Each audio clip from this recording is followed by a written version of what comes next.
From the far reaches of the Milky Way galaxy, it's Retro Nerd Girl with a film review for you.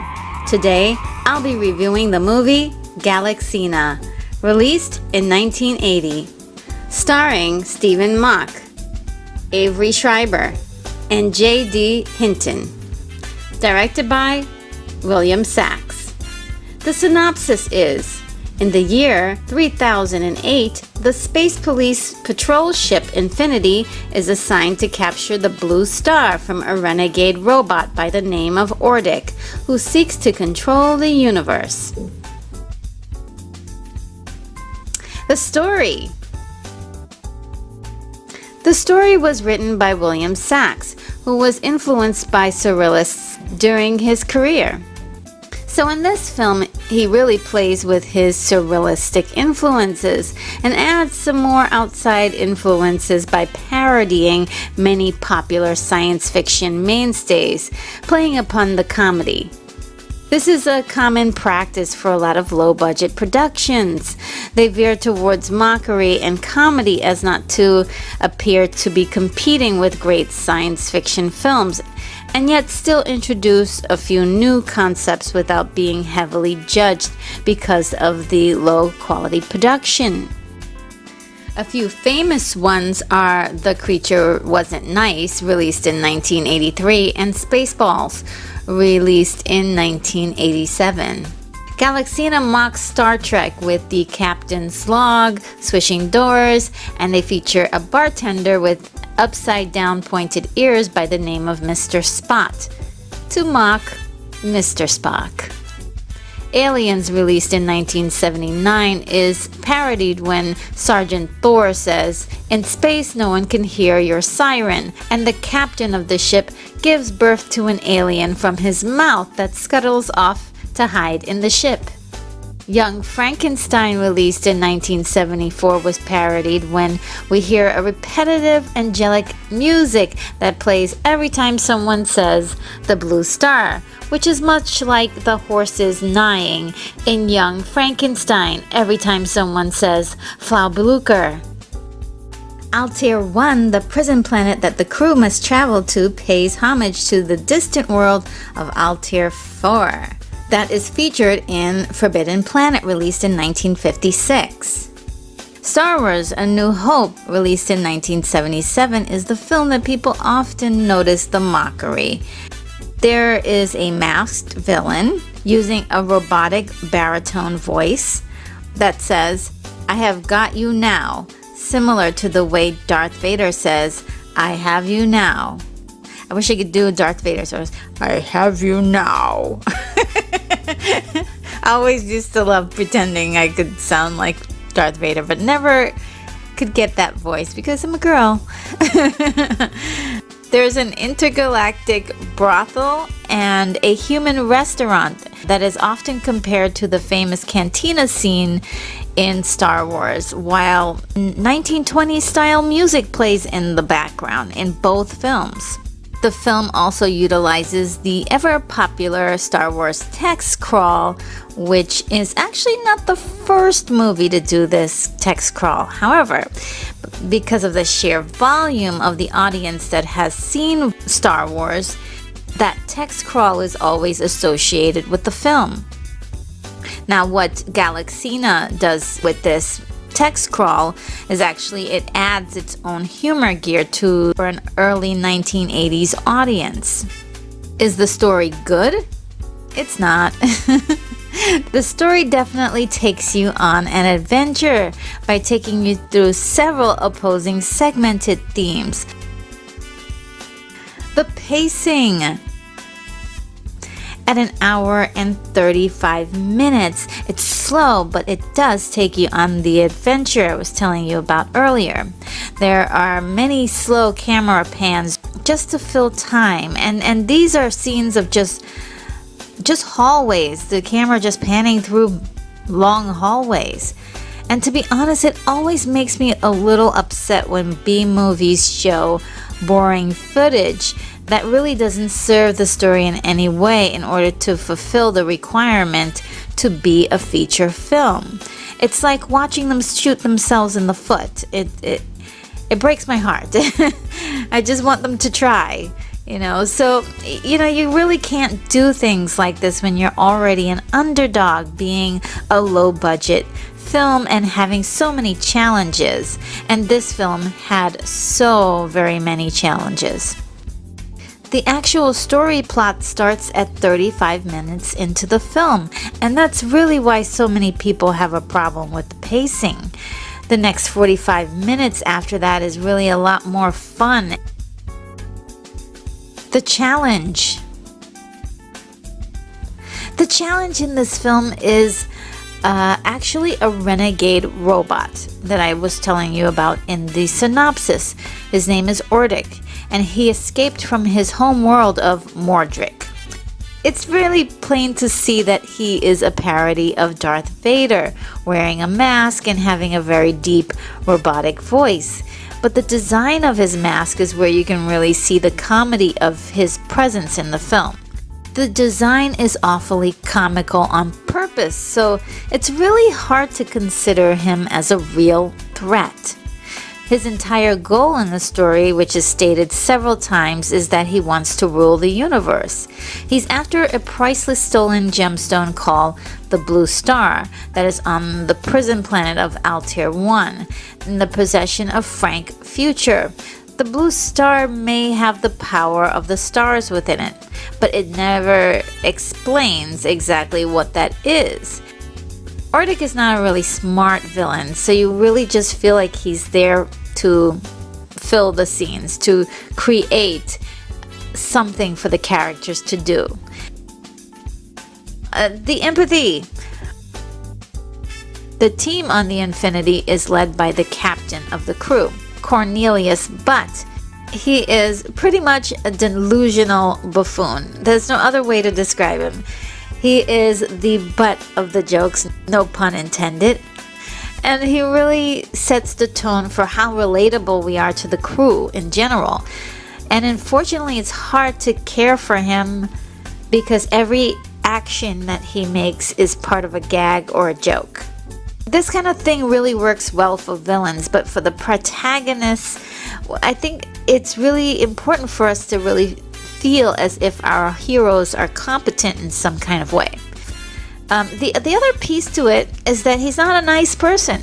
He's pompous with a desire to be the greatest police captain of all time.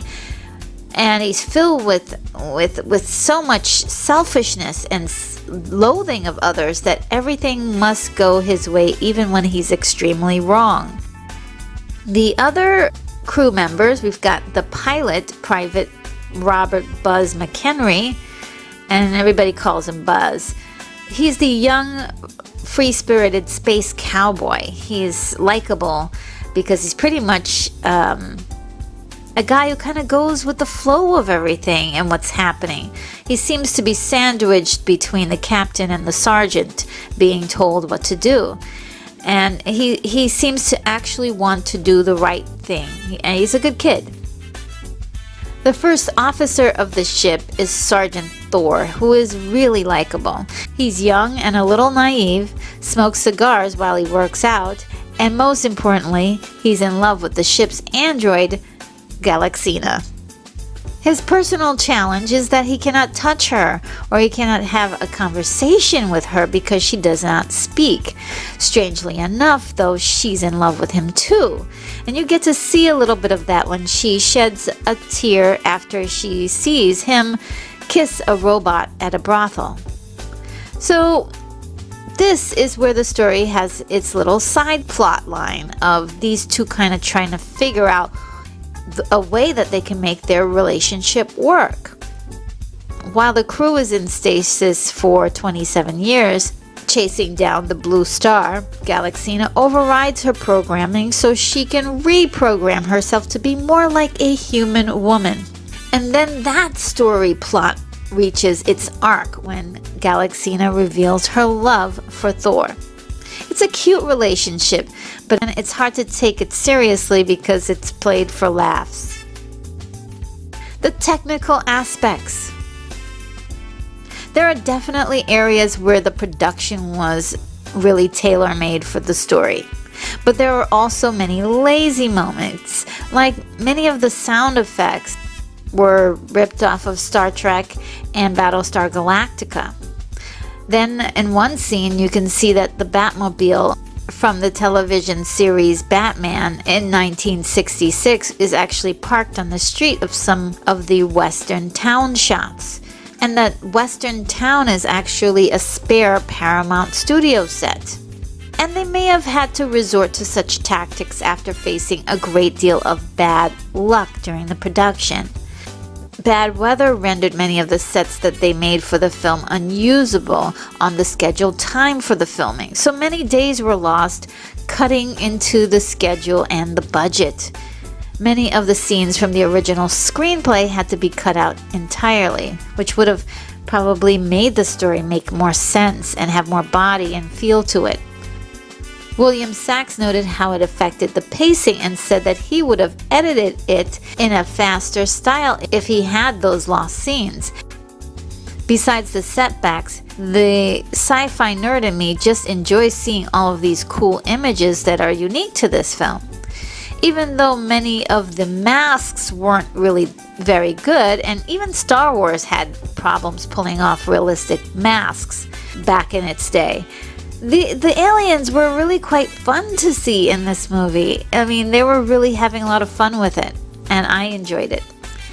Galaxina's iconic glowing chair and many of the ship's design elements were really cool, using unique shapes and color schemes. And I didn't mind the color manipulation on Altair 1. I thought it was fun. Some of the visuals in the film are so unique, you can recognize them right away when you see them. The film's music was pretty minimal except for a 50s segment and classical music, if you can believe that. One of the first scenes of the film shows a slow-moving close-up of the ship gliding through space while playing one of those boisterous classical pieces reminiscent of 2001: A Space Odyssey, released in 1968, and at some point even using the same exact music. But I believe that the use of it was meant to be for comedic purposes, because the context of the mundane visuals set to this heroic music is so incredibly ridiculous. And I think many times people forget that this film is supposed to be a comedy. And yes, I wasn't a big fan of using it the way they did. I could see the joke that they were going for. The performances. The performances weren't great. I hate saying that, but it's true. They weren't. The strongest acting really came from Stephen Mack, playing Sergeant Thor. You know, this guy's a really good actor. I've seen him in a lot of stuff, and I think he did what he could with the role. It's just unfortunate that the dialogue was so cringy in some places. And although she was new to acting, I believe that Dorothy Stratton, who played Galaxina, was really good as her character needed to be. And to be honest, most of her part in the film is really more of eye candy for the male audience that her name being associated with the project would bring, and being the Playboy Playmate of the Year. Every shot of her is staged with care, and even though she's not really given much to say, I think she's actually one of the best actors in the film. Unfortunately, she was murdered shortly after the film's release by her estranged husband. It shook Hollywood very hard, as she was known for being a very kind and sweet personality. Avery Schreiber played Captain Cornelius Butt, and it's worth noting for his work on the film. He's really good. He's doing everything he can with the part that he's playing. It's just hard to really like his character because he isn't a likable character. But his acting was pretty good. I mean, he does his usual shtick. And as William Sachs said, that Avery was the person he had in mind to play the part of Cornelius Butt while he was writing the screenplay. The best part of the film The best part of the film are the wild images that you get from the film. I do enjoy the bold visuals here because they really stand out to me. And you could see a still of this film and you'll know it anywhere. I really enjoyed the brothel scene a lot. I thought it was very cheeky and silly, but also something I had never seen before on screen. I mean, I thought that Total Recall was the first to introduce a three-breasted courtesan, but who knew that Galaxina did it earlier? Also, there's a lady who looks like she's wearing Diane Carroll's costume from Star Wars: A Holiday Special released in 1978. In fact, this film has a similar vibe in many ways to that special. I thought that the operatic singing alien was very funny, and I wondered if she was the inspiration for the diva from The Fifth Element, released in 1997. I also got a good laugh from the arbitrary magnesium cloths commercial on Galaxina's monitor. I know it's corny, but I got a good chuckle out of that scene. And another thing that really got me kind of tickled was the human restaurant. The film spends a lot of time showing off the details of the menu's double-meaning dishes. I thought that was pretty cheeky and cute. I was tickled by all that. In Barbarella, the main character takes a pill for nourishment. And in this film, the film crew takes a pill for dinner. And one of them accidentally spills water on the pill and a fully cooked chicken appears. I mean, it's highly unbelievable, but I also thought it to be very funny. One cool little motif that I loved in the film was that Earth Cola seems to be a staple in this universe, as you see ads for this drink nearly everywhere. The ending. The ending is a little lackluster and unsatisfying. The less I say about it, the better. Sorry. Now, my wish list. You know, I wish that this film was not a comedy and some real effort was put into making it a little bit more grounded with a powerful story to hold it all together. Even though Galaxina reminds us of Barbarella in a way of being a female heroine set in space, they are totally different in the fact that the film is not about Galaxina at all. And one of the biggest complaints about the movie among reviewers that I've noticed is the fact that the film is titled Galaxina. As you can tell from my review, she's only part of a subplot in the film. It's a little frustrating that she isn't the main focus.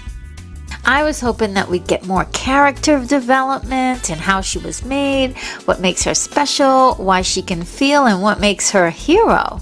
I wish that the film had gone in that direction a little bit more. And at some point, she does become a bit of an action hero in an adorable shootout with the villain. But it's so short-lived, and I really craved a little bit more excitement from it. Now, my enjoyment.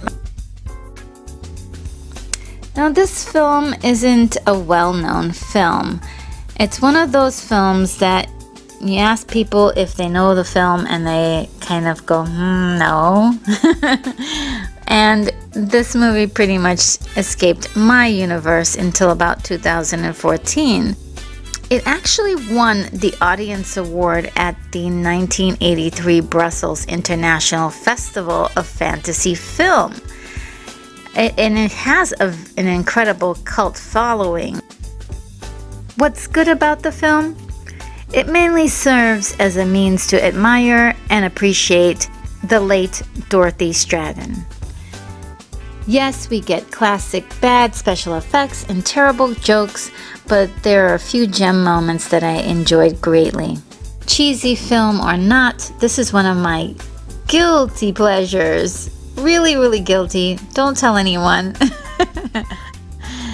It's adorable, it's silly, it's fun, and And I really appreciate films like this that kept the sci-fi film genre going at a time when there were only a handful of movies like this featuring adventures to other worlds.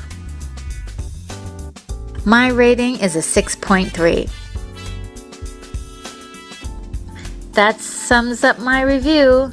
This is Retro Nerd Girl signing off. Take care, movie lovers.